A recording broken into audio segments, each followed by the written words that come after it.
Ngiyalibulisa ababukeli emakhaya. Igama lami ke nguThabani Sibonge sakwaSibindi. Angihambi ngedwa, ngihamba nomzala uzathi azazise ukuthi ubani. Mina ngingu-Akhona wakwaNtuli. Siyabonga ke singakangeni esifundweni sacela umzala nasise enkosini ngomthandazo. Baba wethu sezulwini, siyalibonga ithuba leli esinalo lokuthi sifunde isifundo. Sicela ukhulume nathi. Sicela ukuthi konke lokho sokufunda kuhlala engqondweni zethu kusakhe. Sikudlulisele nakwabanye. Konke lokho sicela sikubonga futhi ngegama likaJesu Kristu. Amen. Amen. Singena ke esifundweni sika number 6 ngaphansi kwesihloko esithi faith and acceptance, inkolo lokwamukela. Ivesi ke elihola lesifundo silithola encwadini kaEzekiel 36 ivesi ka26 lifunda kanje: A new heart also will I give you, and a new spirit will I put within you, and I will take away the stony heart out of your flesh, and I'll give you an heart of flesh. Sifunde lamazwi asekelayo kwencwadini kaSteps to Christ page 51 athi, you cannot atone for your past sins, you cannot change your heart and make yourself holy, but God promises to do all this for you through Christ. Amagama lawo kanye nesihloko bamzana akhona kuyini ongakuphawula ngamafitshane. Lamazwi lawa kwamanye amaqiniso abalulekile enkolweni yobuKristu. Le ebonisayo ukuthi insindiso itholakala ngenxa yokholo, ayisetshenzelwa. So uNkulunkulu usixolela izono, kodwa akapheleli lapho. Uma esixolele uyasishintsha, he transforms us, senza sibe abantu abasha. So samkelwa futhi lokuxolelwa lokhu akuzi ngamandla ethu njengoba ngishilo, kuza ngenxa yomhlatshelo owenziwe uKristu, lo wenza ukuthi samkeleke kuNkulunkulu. Amen. Amen. So kuthi ukuthi nakufanele sibe ngabantu abakholwayo uqala, samukele inkolo, and then ke nxa sesikhulelwe uKristu uza kuthi akhiphe inhliziyo yethu elukhuni, asiphe inhliziyo enjani elula enyama. Singene mfana ngesandi ke ngaphansi kwesihloko esithi ke ukuxolo kanye lokuthula. Impendulo zithula ke encwadini kaJohn oqala 1 verse 9. Sithembiso sini ke esiqhakathekileyo maqondana lokuthula kanye lokuxolela kwezono. Lana kule verse 1 John 1 verse 9 sithola isithembiso esihle kakhulu. Ithi lana, if we confess our sins, he is faithful and just to forgive us our sins and to cleanse us from all unrighteousness. Amen. Lana isithembiso esihle kakhulu la uNkulunkulu uyathembisa ukuthi uzosithethelela izono futhi uyahlanza kukho konke okungalunganga, bese ubuyisela ubudlelwane lobo obethu naye, bese futhi usinikeza ukuthula kwangaphakathi. So akapheleli nje kuphela ngokuthi asihlanze, kodwa usinikeza nokuthula, asuse nomuzwa wecala lo wesono. So isithembiso esihle kakhulu lesi. Amen. Njalo futhi ngokuphawula lapha ukuthi ke leso sipho sokuxolelwa lokuthula asithengiswa. Imali ayinjani angeke ukuthengi nxa sibala lapha Steps to Christ. Kuphela ukuvuma ngomlomo wakho lezi mpawu zokuphenduka yizo ezinganjani ezingakunikeza ukuthula kanye lani lokuxolela kwezono. Siye ku number B lapha ke uthi ke yisiphi esinye isithembiso esibalulekileyo esizaguqula ke uluntu atholeke abe ngumuntu omutsha lokudlelana kuNkulunkulu. Esinye isithembiso futhi ku-Ezekiel 36 and verse 26, isithembiso senhliziyo entsha, somphefumulo omusha, umoya omusha, nokususa inhliziyo yetshe egcwele inkani nesono. So lokhu kusho ukuthi uNkulunkulu akasithetheleli kuphela, kodwa uguqula ubuthina, ubuntu bethu uyabuguqula abususe ngendlela ephelele. Amen. So ukuthi nathi nethi part esidlala lapha ukuthi nje sivume ini izono zethu, then the rest uza njani uzayenzakala. Sithola futhi ukuthi na usebenze uphi ibonus. So ukuthi nawe uyasebenza uvume, ungavuma nje uNkulunkulu sekubusa ngezibusiso ezijiyajiyeneyo. Isithembiso esihle leso uNkulunkulu asithembise sona. Siye ngemanje mangelanto ufuna ukuyiphawula ku number 1. Yebo, ku number 1 ukuthi umsebenzi wethu nje ukuthi kumele size kuNkulunkulu, sizivume izono zethu, sizinikele kuye ngokuphelele, sikholwe izithembiso lezi asinikeze zona, bese ke konke lokhu kuzofezeka. Amen. Siye ku Monday number 2, life through Christ. Iyandithekisa lezi sihloko esithi life through Christ, ukuthi impilo ngobani? ngoKristu. Umbuzo uthi ke kuyini uJesu ke akutshelayo isigoga eBethsaida ukubana sikwenze, njalo kuyini singakufunda ngamava lawo ke uJesu awenzayo? La kuJohane sibona imbali yendoda engakhona ukuhamba for iminyaka 38, isikhathi eside kakhulu. Kodwa uKristu, ngelanga uKristu afika, uKristu uthi sukuma, thatha umbhede wakho uhambe. Le ndoda iye yakholwa ngamazwi lawo kaKristu, engakaboni izithelo or imphumela wamazwi kaKristu, kodwa uvele wakholwa. uKristu uyakhuluma, indoda iyakholwa, uyakwenza lokhu uKristu athokwenze, bese uNkulunkulu uyawanikeza ke amandla. So silana sibona ukuthi asikhona ukuzisindisa or ukuzisusa esonweni or ukuzenza sibe ngcwele, kodwa uKristu uyanikeza ilizwi lokuthi sikwenze lokho. Uma thina sikulalela lokho kuzofezeka. uNkulunkulu uzowanikeza amandla lawo esiwadingayo ukuthi siphume nanoma isiphi isimo lesi sikuso. Amen. So njengoba sewushilo ukuthi lo muntu lo ke for 38 years ehlezi echibini engasili. Manje uthi sukuma uhambe, akazange adawuthi, azange question ukuthi kathi nazo endlela iminyaka eminingi lapha ihlupheka uyapi. Kodwa nxa xa sukuma uhambe echibini, thatha no, xa sethatha umbheda wakho uhambe, akazange question uyasukuma kanjani, yakapela kanje waba umuntu ophilayo. Lathi ke I think njengoba sewushilo ukuthi nakumele sikholwe, singathandabuzi lokho senjani esikukholwayo ngoba umkhulu othembisileyo. Siye kuphi? Sithembiso bani ke esithenjisiweyo ke isoni ngoKristu? Njengoba singafunda lamavesi lawo 2 Chronicles 7:14 nakuHosea 14:4, uNkulunkulu uthembisa intethelelo yezono, uthembisa ukuphulukiswa kwethu, uthembisa ukuhlanzwa, ukuguqulwa kwenhliziyo, nokusinikeza amandla futhi. So kulesifundo lesi soloko sibona izithembiso nje, izithembiso zaloku uNkulunkulu angakhona ukusenzela kona uma simkholwa nje kuphela. Amen. So ke uthando uNkulunkulu alalo ke uma abantu bechiya izono zabo bebuya kuye, akababaliseli ukuthi benzeni. Uyabahlanza izono zabo, aphinde futhi elaphelani lomhlaba abaphila phakathi kwawo. But ke amazwi ongathanda lapha namzalwane akhona yilawa ku Steps to Christ page 51 athi ke, do not wait to feel that you are made whole, but say I believe it. It is so, not because I feel it, but because God has promised it. So kumele sibe sazi isithembiso sikabani, sikaNkulunkulu. Sithi singabasazi sisikholwe, singameli ukuthi maybe ube kusasa. No, the moment usithola lezo sithembiso kumele sibe ngabantu abanjani abasikholwayo. Siyambonga uJehova lapho. Nxa lanto yokuphawula number 2 siyake singangena ku number 3. Yebo, lana ngiyathanda lephuzo olishoyo ukuthi akufanelanga silinde imizwa ukuthi sizizwe ngathi ngempela sigcwele sithethelela, kodwa sithembe nje kuphela ukuthi ngempela uNkulunkulu ngoba uthembisile, sikuthembe lokho. Amen. Inkolo ke leyo. Number 3 ngeTuesday. Accepted in the beloved, samukeliwe kothandiweyo. Lapho uJesu ke esamukeliwe njengomsindisi, kuyini okwenzakalayo ngezono zethu zakudala kumbe ezidlulileyo? Ngingathanda ukufunda ivesi lana kuba uMaroma 3:24-25. Ngifunda ngesilungu ithi, being justified freely by his grace through the redemption that is in Christ Jesus, whom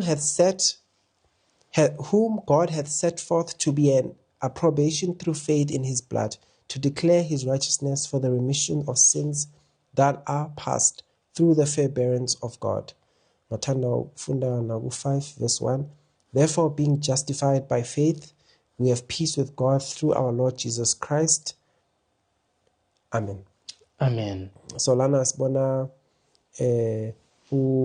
ukuthi lapho samukela uKristu izono zethu ziyathethelelwa, and futhi sibona the results of justification ukuthi sibalwa njengabalungile phambi kukaNkulunkulu, kodwa hayi ngoba silungile ngempela, kodwa ngoba ngenxa yemhlatshelo kaKristu, ngegazi likaKristu siyahlanzwa, sibizwa ukuthi silungile.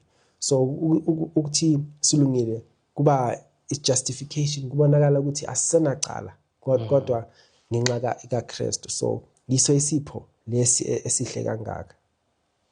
So uJesu uyasipha ukulunga kwakhe.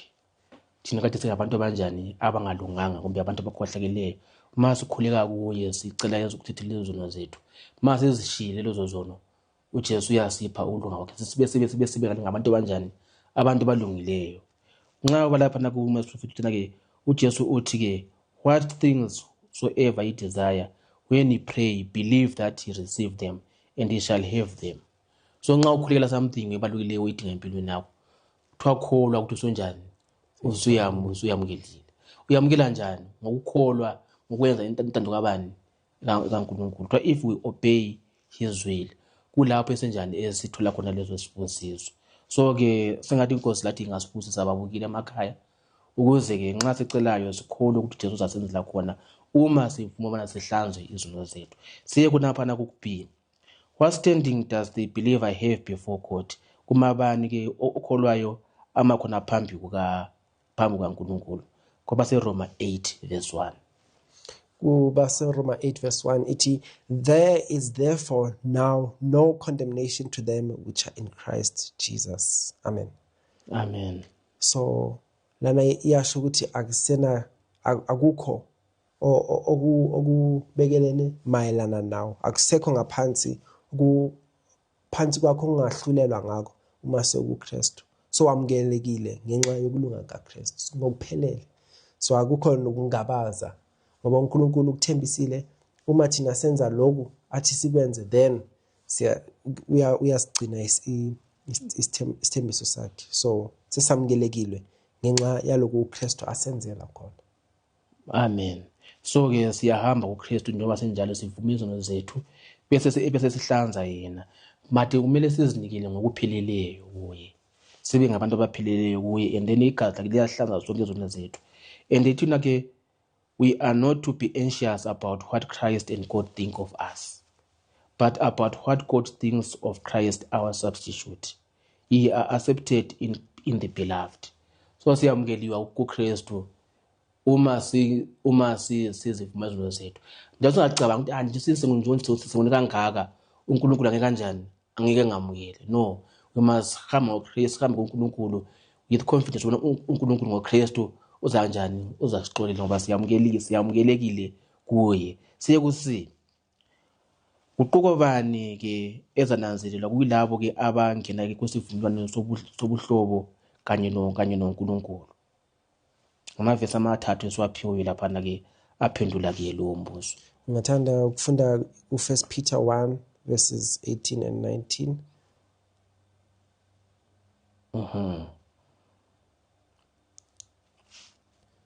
Ifundeka kanje, for as much as ye know that ye are not redeemed with corruptible things as silver and gold from your vain conversions received by tradition from your fathers, but with the precious blood of the Lamb of Christ, as of the Lamb without blemish and without spot. Amen. Amen.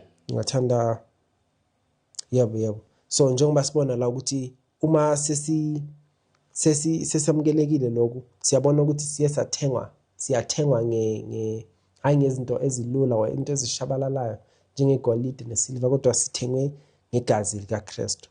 So lokhu kusho ukuthi asisi abantu, we are no longer our own, we are not our own anymore. So manje we now belong fully to Christ. So sesingabaKristu. Lokho kusho ukuthi sesi members of God's family, sesingamalunga omndeni kaNkulunkulu.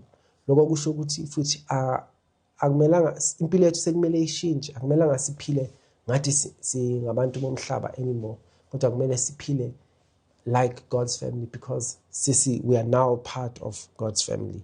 Sisiwumzimba munye futhi oyithempeli likaNkulunkulu. Amen. Amen. So ke ubudlelwano obuhle esiba nabo uma samukeliwe kuKristu othandiweyo wethu. Siye kufola lapha ngeWednesday bangelanto ofuna ukuyiphawula. Walking with Christ, ukuhamba loKristu. Colossians 2:6. Umbuzo uthi okholwayo ke ukubhekelweni ubheke kanjani ubona how is the believer expected to conduct himself?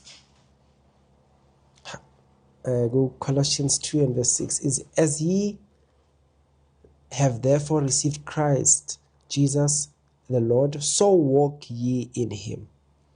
Amen. Amen. Njengoba samukela uKristu ngokukholwa, kufanele sihambe naye insuku zonke, sithandaze njalo, sinikele emseni, sincike emseni wakhe, sinikele ukuphila kwethu kuye insuku zonke. So uJesu uyasimemela lana ukuthi size kuye njengoba sinjalo, ngoba nguyena ozosiguqula. So njengoba samukeleka kuye, then kumele sifane naye, sihambe ezinyathelweni zakhe. Amen. So we wouldn't masihamba loKristu, yonke uKristu indlela ahamba ngayo, le ndlela aphila ngayo, le ndlela adla ngayo, le ndlela akhuluma ngayo, lathi kumele senjani futhi senze njengendlela aphila ngayo. Hathi ukukhula ukuthi uJesu ungumsindisi, but bese imisebenzi opposite. Kwamele sithi incwadi sesimamukelile siphile impilo leyo ayiphilayo. Kunumber 2 lapha nayithi na sabelo bani ke semaphutha esiwenzileyo ke esingafunda ngaso. What is the provision for mistakes made in the learning process? Because during isafunda maybe basically khona amaphutha esenjani esiwenzayo. Kuyini ke isiphi isabelo esenziwayo esingasifunda kula maphutha esiwenzile. Ngathanda ukufunda kuverse elinikeziwe 1 John 2 verses 1 and 2. Uma sayithela mzalwane ngasifundela. Ethina ke my little children, these things I write, my little children, these things write I unto you, that ye sin not. And if any man sin, we have an advocate with the Father, Jesus Christ the righteous, and he is the propitiation of our sins, and not for ours only, but also for the sins of the whole world. Amen. Amen. Ngathanda university, my little children, we have an advocate. Advocate ummeli okhuluma on your behalf to umahluleli. So umahluleli siyazi ukuthi uNkulunkulu, kodwa uKristu yena, he is our advocate, he is our high priest, he is our mediator. So uye uma phambi kwethu no baba. Uma sonile uJesu uba ummeli wethu phambi kukaBaba. Kodwa kufanele siphenduke futhi sizame ukushiya leso sono futhi, ngoba siyazi ukuthi izono ziyenzeka, kodwa singahlali ukuthi sone ngoba sithembe ukuthi sinommeli, kodwa sizame futhi nokushiya. And uJesu noma ngabe sesonile kuleyo process, uJesu usaqhubeka futhi nokusithethelela, nokusinikeza umusa wakhe. Uma sonile uSathani uzosho ukuthi wonile, akubekele icala, kodwa uKristu uma wonile uthi buya kimi. Yisithembiso esihle uKristu ke afisa bona sisifunde kumbe sizinanzelele masahamba. So ke singathi inkosi babukeli ngasiphosa bona lathi sifinyelele bona uJesu ulindile. Ngafunda ama Steps to Christ page 52. uJesu ke ulindile bona ke wonke umuntu ovumayo akhiphe ingubo yakhe yokulunga amnikeze yona ayigqoke. He is ready to bona axolele isono. Kuphela ma sinanzelela ububi besono sesiya kuye uJesu sivuma izono zethu. Siye kusini. Chaza ke ukuthi siqiniswa kanjani uhambweni lwethu. Amavesi amathathu siwaphiwe lapha na uJohn loGalatians kanye noGalatians 5:25. Mzalwane bengicela usifundele kuGalatians. Galatians 5 16 17. It again. This I say then, walk in the Spirit, and ye shall not fulfill the lust of the flesh. For the flesh lusteth against the spirit, and the spirit against the flesh, and they are contrary the one to the other, so that ye cannot do the things that ye would. Amen. Amen. Lana sanxuswa ukuthi sihambe ngokomoya oyingcwele, ngoba uma sikule loluhambo lolu siqhubeka sihamba ngenyama, sizoqhubeka sona ngoba inyama igcwele isono, kodwa kumele sihambe ngoKristu, ngomoya wakhe insuku zonke.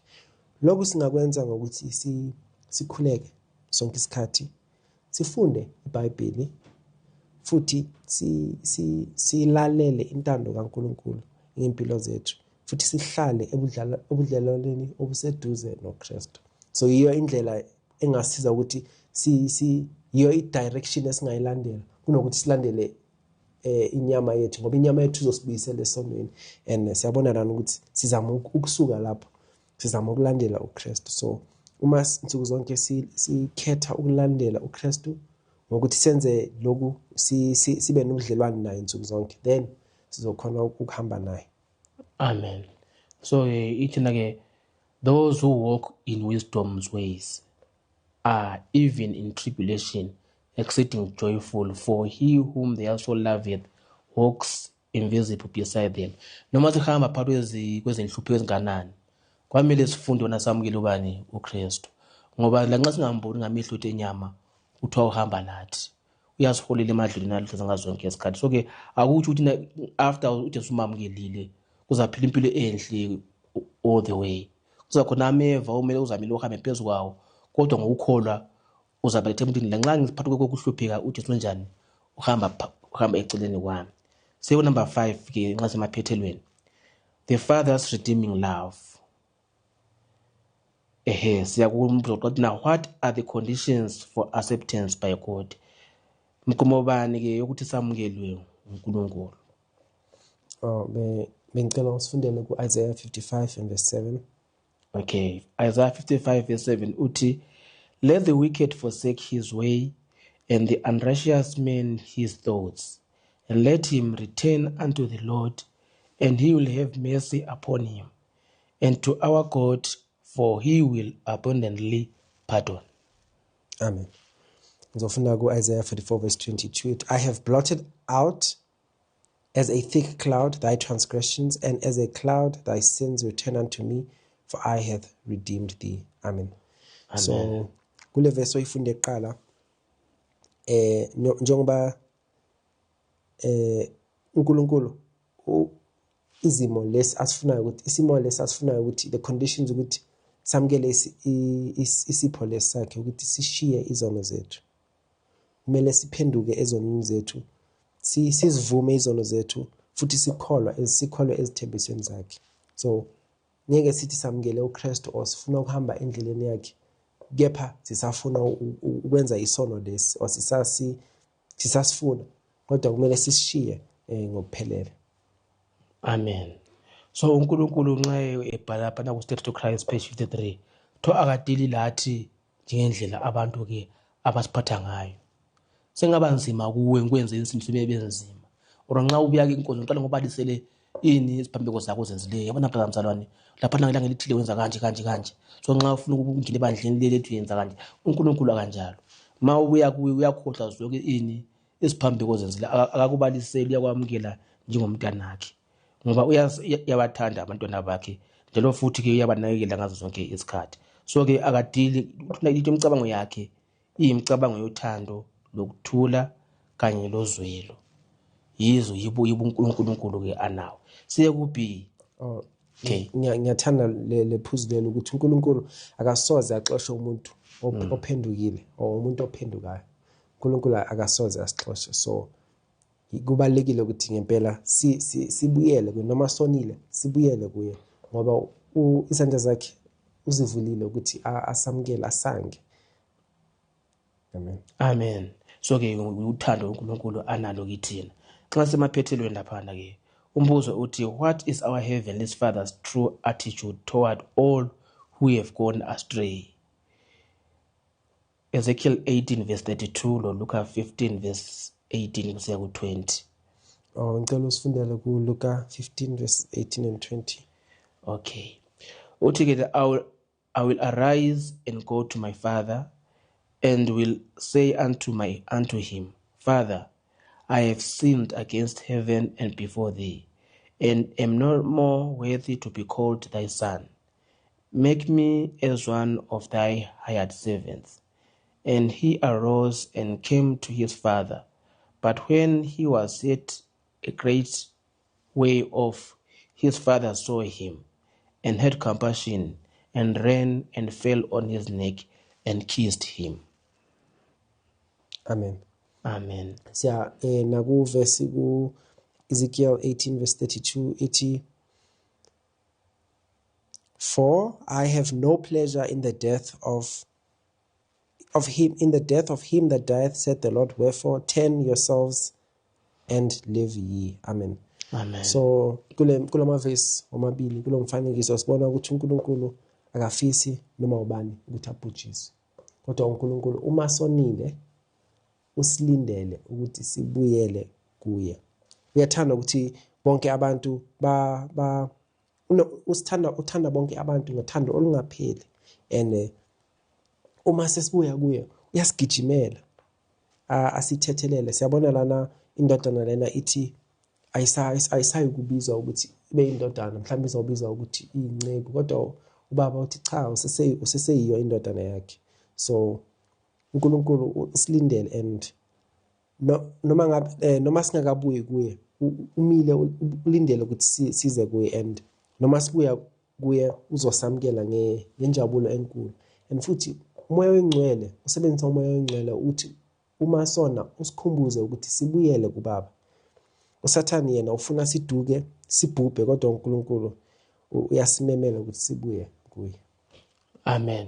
So siyabonga ukuthi uNkulunkulu lothando uyasifisa lanxa sesibuya kuye uvile dala ebona ubona siyanjani sendleleni, ubona uyasihlangabeza, asethulele imithwalo le esinayo, asamukele ekhaya, kube sengathi azange senjani, azange sone, asiphe futhi amagama amahle ahambelana lendlela le enhle, asamukela ngayo. Sengathi babukile amakhaya lathi nxa sibona ukuthi sesiphambukile elizweni lenkosi, singacabanga ukuthi uNkulunkulu ungumuntu ozasibhalisela izihambo zethu, kodwa-ke sithathe uNkulunkulu abe umngane wethu. Lanxa sonile sizivume sizithiye, and then asinikeze isithembiso ezinhle lezo ezizakuthi zisinikeze impilo engunaphakade. Singakayiphethi le inkonzo, brother, akhona kuyini ongakuphawula ngesifundo sethu sanamhlanje siphilile sinto bathola ngaphansi kwesithi faith and acceptance? Kuyini ongakutshela ababukeli ubana bawukhumbule ngakho?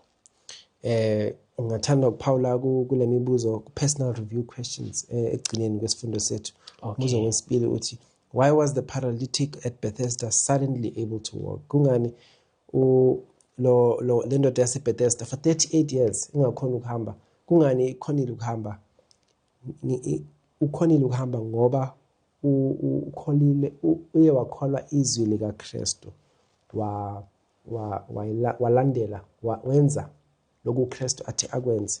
Njengoba sifundile ukuthi asilandeli imizwa, ngoba imizwa ingasinikeza ukungabazi ukuthi ngempela uKristu uzokwenza lokhu na, kodwa uNkulunkulu izithembiso zakhe uyazifeza. So sibe njengale ndoda lena, sisukume, sithembe, sazi ukuthi uKristu uzokwenza lokhu athi asithembisa kona. And uma sikasenzele lokhu ukuthi asixolele izono zethu, asamukele kumndeni wakhe, kumele siqhubekise lo budlelwane naye ngokuthi sifunde iBhayibheli, sikhuleke, sichithe isikhathi sixoxa nabanye amakholwa ukuthi sikhuthazane kulo hamba lolu.